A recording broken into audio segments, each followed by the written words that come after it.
বাথরুমে বস্ত্রহীন হয়ে ফরজ গোসল করলে পরে কি ওযু করতে হবে? প্রিয় ভাইরা, প্রথম কথা হচ্ছে যে কেউ যদি ফরজ গোসল করতে চায় তাহলে তার ফরজ তরিকা আছে। ফরজ গোসল কেমনে করতে হয়? ফরজ গোসলের জন্য রাসূলুল্লাহ সাল্লাল্লাহু আলাইহি ওয়াসাল্লামের শেখানো সুন্নাত হচ্ছে প্রথমে বাথরুম বা গোসলের যে জায়গা সেখানে ঢুকবে, ঢুকার পরে প্রথমে পানি নিবে, পানি নেওয়ার পরে যেই অঙ্গটাতে সে মনে করবে যে আমার নাপাক লেগে থাকতে পারে দিয়ে সেই অংশটুকু আগে ধুয়ে ফেলবে বাম হাত দিয়ে।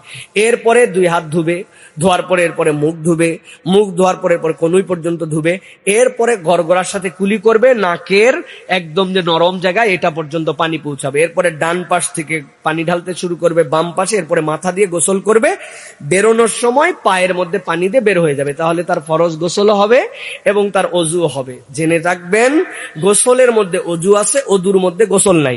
আমাদের অনেকেই গোসল করার পর আবার অজু করে, কারণ সে গোসল জানে না। এই জন্য গোসলের মধ্যে অজু আছে, অজুর মধ্যে গোসল নাই। সেই হিসাবে সে যদি বিবস্ত্র হয়েও গোসল করে কোনো সমস্যা নাই।